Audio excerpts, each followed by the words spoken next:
జపాన్లో CM Revanth tour కొనసాగుతుంది. ఇవాళ టోక్యోలోని గాంధీ విగ్రహానికి పుష్పాంజలి ఘటించనున్నారు. టోక్యో గవర్నర్తో సీఎం సమావేశం కానున్నారు. ఇండియన్ ఎంబసీ ఆధ్వర్యంలో ఇండస్ట్రీ ప్రతినిధులతో భేటీ అనంతరం టయోటా, ఐసిన్, ఎన్సిటీ సీఈఓలతో వేర్వేరుగా సమావేశాల్లో పాల్గొనున్నారు. Japan overseas infrastructure investment corporation for transport and urban development ప్రతినిధులతో సమావేశం కానున్నారు.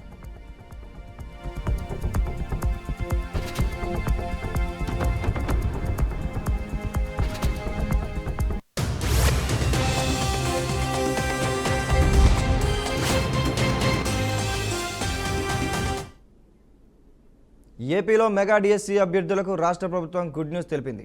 అభ్యర్థుల వయోపరిమితిని పెంచుతూ కీలక నిర్ణయం తీసుకుంది. 42 ఏళ్ల నుంచి 44 ఏళ్లకు పెంచుతూ ఉత్తర్వులు జారీ చేసింది. అయితే వయోపరిమితి పెంపు ఈ మెగా డిఎస్సికి మాత్రమే వర్తిస్తుందని ప్రభుత్వం ఉత్తర్వులో పేర్కొంది. కటాఫ్ తేదీని 2024 జూలై 1గా నిర్ణయిస్తూ ఆదేశాలు జారీ చేసింది.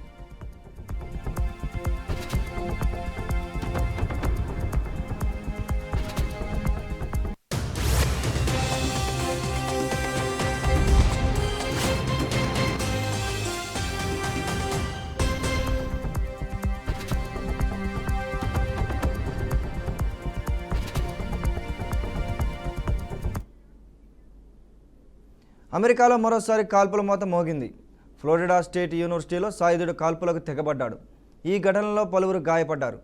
పోలీసులు దుండగడిని అదుపులోకి తీసుకున్నట్లు సమాచారం. మొత్తం 6గురు గాయపడ్డారని అక్కడ మీడియా వర్గాలు తెలిపాయి.